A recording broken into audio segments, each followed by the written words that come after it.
दोस्तों हम सभी जानते हैं कि डीआरडीओ द्वारा कई सारी मिसाइलें इस समय डेवलप की जा रही हैं और कई सारी डेवलप हो चुकी है जिनके डेवलपमेंटल परीक्षण इस समय करने चाहिए, इवन इनसे पहले करना चाहिए था। लेकिन दुनिया भर में कुछ ऐसा माहौल जनरेट हो गया था जिस वजह से ठीक नहीं था कि इन मिसाइलों के टेस्ट वगैरह किए जाए।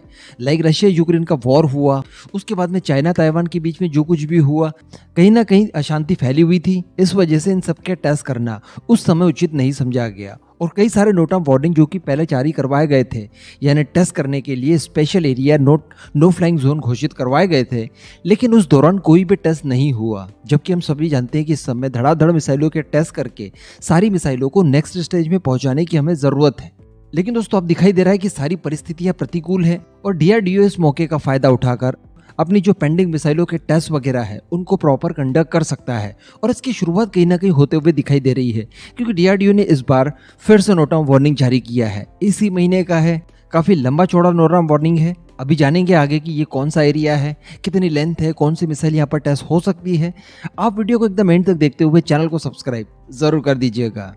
तो दोस्तों अगर बात की जाए मिसाइलों के डेवलपमेंट की और उनके परीक्षणों की, तो इस दौरान कई सारी मिसाइलों के नाम हमें दिखाई देते हैं, जिसमें अस्त्रा मार्क 2 है, अस्त्रा मार्क 3 है, साथ ही हमारी रुद्रम मार्क 2 है। ये कुछ एयर लॉन्च मिसाइलें हो गई। इसके अलावा हमारी निर्भया मिसाइल जो कि सरफेस टू सरफेस है।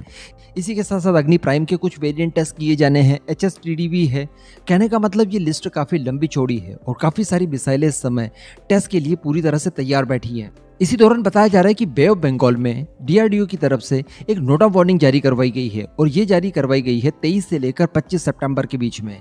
और इस बार जो नोटाम का एरिया है वो बताया जा रहा है 1600 किलोमीटर के लगभग। ये आप स्क्रीन पर मैप देख रहे हैं। क्रेडिट इन्हीं को जिनके ट्विटर हैंडल से ये फोटो लिया गया है। तो ये वो डेंजर जोन है जहां पर मिसाइल टेस्ट किया जाना है 23 से लेकर 25 तारीख के बीच में। यहाँ पर देखने से स्पष्ट दिखाई दे रहा है कि कोई ना कोई बैलिस्टिक मिसाइल जरूर टेस्ट हो सकती है। मैंने कई अलग अलग एक्सपर्ट्स के ओपिनियन इसके ऊपर देखे, तो सबका कोई एक मानना नहीं है। सब लोग अलग अलग सजेशन दे रहे हैं कि ये मिसाइल हो सकती है, वो मिसाइल हो सकती है। लेकिन फिर भी जो सबसे ज्यादा नाम चर्चित चल रहे हैं उसमें एक नाम है अग्नि प्राइम मिसाइल का। अग्नि प्राइम का टेस्ट यहाँ पर संभवतः इस दौरान हो सकता है।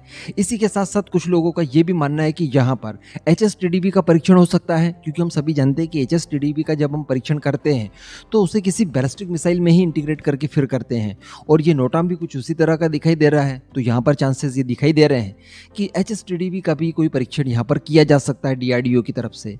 या फिर अगर इसमें लॉन्ग रेंज में कोई क्रूज मिसाइल देखी जाए तो डेफिनेटली निर्भया मिसाइल हो सकती है। इसके भी टेस्ट काफी समय से पेंडिंग है देसी बूस्टर के साथ, तो मे बी के यहाँ पर उसका कोई परीक्षण किया जा सकता है। हालांकि किसी भी मिसाइल का यहाँ पर परीक्षण किया जाए, यकीनन वो हमारे लिए काफी काम की है। अभी रिसेंटली हमने देखा कि डीआरडीओ के द्वारा कई सारे परीक्षण वगैरह किए गए जो छोटे छोटे लेकिन काफी महत्वपूर्ण वेपन्स थे हमारे लिए। जैसे कि हमने कुछ समय पहले स्विफ्ट का परीक्षण देखा, उसकी फर्स्ट फ्लाइट कंडक्ट करवाई गई। अभी 2 दिन पहले की ही बात है जब हमने QRSAM का परीक्षण किया। इसके ठीक 1 सप्ताह पहले हमने हमारे रॉकेट सिस्टम यानी पिनाका ER का परीक्षण किया। तो कहने का मतलब हमारी फायर पावर को लगातार बढ़ाने की कोशिशें यहाँ पर की जा रही हैं। फिर कल खबर निकल कर आई कि 5 की संख्या में प्रलय मिसाइलों को मैन्युफैक्चर करने के लिए ऑर्डर प्लेस किया गया है, जिनके की यूजर ट्रायल्स किए जाने वाले आने वाले कुछ समय के अंदर। तो कहने का मतलब हम लोग वापस अपनी सबसे बड़ी ताकत यानी मिसाइल के फील्ड में लौट रहे हैं और ये काफी अच्छा है, क्योंकि अगर भारत की बात की जाए तो सबसे ज्यादा ताकत भारत की मिसाइलों के फील्ड में ही है। तो यहाँ पर भारत को भी जरूरत है कि अपनी सभी जरूरत वाली मिसाइलें पूरी तरह से कंप्लीट कर ली जाए, ताकि अगर किसी तरह की कोई खराब परिस्थिति आती है तो एटलीस्ट इनके सहारे हम लोग युद्धों को निकाल पाएं। हालांकि ये केवल एक शुरुआत होगी, फिर भी मैं कहूँगा, क्योंकि वेरी लॉन्ग रेंज में कई सारी मिसाइलें अभी भी हमारी पेंडिंग है, जिनके बारे में भी चर्चा करना इस समय काफ़ी ज़रूरी है। लाइक हम लोग बात कर लें अगर K5 मिसाइल की, जो कि SLBM होगी। हम सभी जानते हैं, मैं आपको कई बार बता चुका हूं कि डीआरडीओ ने इसका डेवलपमेंट पूरी तरह से कंप्लीट कर लिया है। इसको टेस्ट करने के लिए जो फैसिलिटीज चाहिए, जो शुरुआती टेस्ट इसके अंडर वाटर पेंटून से होते हैं, उन सबको भी डीआरडीओ द्वारा तैयार करवा लिया गया है। केवल गवर्नमेंट की तरफ से अप्रूवल की जरूरत है, उसके मिलते ही हम लोग इस मिसाइल के टेस्ट होते हुए देख पाएंगे। इसी के साथ साथ मैंने कुछ समय पहले आपको ये भी बताया था कि K6 के ऊपर भी डेवलपमेंट काफ़ी तेजी से चल रहा है एंड कई सारी इस तरह की मिसाइलें हैं, तो इनके परीक्षण अभी तक पेंडिंग है, जो कि हमें जल्द से जल्द करने होंगे। तो खैर शुरुआत अच्छी है। आई होप कि दिवाली तक इतनी सारी आतिशबाजी डीआरडीओ द्वारा की जाए कि ये जो पटाखे वगैरह बैन वगैरह किए गए इनका ज़्यादा असर ना पड़ पाए। समझ रहे हैं आप? इस पूरे मुद्दे पर आपका जो भी मानना हो नीचे कमेंट करके ज़रूर बताइएगा।